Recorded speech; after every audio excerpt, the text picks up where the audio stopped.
எனது இனிய உறவுகளே வாங்கப்பா. அம்மா மருதாணி பறிக்க போகிறேன் பாருங்கள்.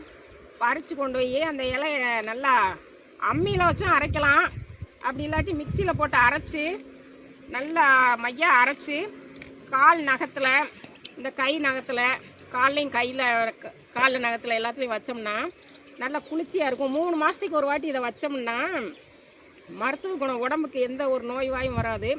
அதே சமயத்தில் தீக்காய புண்ணு இருந்துச்சுன்னா இதை நல்லா தேங்காய் எண்ணெயில் இந்த இலையை போட்டு வறுத்து, அதுக்கப்புறம் அந்த இலையை வந்து நல்லா அம்மியில் வச்சு நுணுக்கி அந்த இலையை தேங்காய் எண்ணெயில் போட்டு அந்த எண்ணெயை எடுத்து அந்த புண்ணிலெலாம் போட்டோம்னா, தீக்காய புண்ணில் போட்டால் நல்லா ஆறும். அதே மாதிரி என் மூத்த மக 1 படிக்கையில் அப்படி தான் வெண்ணி தண்ணிக்குள்ளே கையை விட்டுட்டா. அப்போ இப்படி தான் இந்த மருதாணி தான் நல்லா வறுத்து தேங்காய் எண்ணெயில் போட்டு அரைச்சி வைக்கும்போது நல்லா அந்த புண்ணெல்லாம் சரியாக போச்சுப்பா. அது மாதிரி இதில் நிறையா மருத்துவ குணம் இருக்குது. என்ன எல்லோரும் இதை பயன்படுத்தி பாருங்கள். 3 மாதத்துக்கு ஒரு வாட்டி கையில் காலையெல்லாம் அரைச்சி வைங்கப்பா. உடம்புக்கு நல்லதுப்பா, எந்த ஒரு நோயும் வராது. நன்றி உறவுகளே.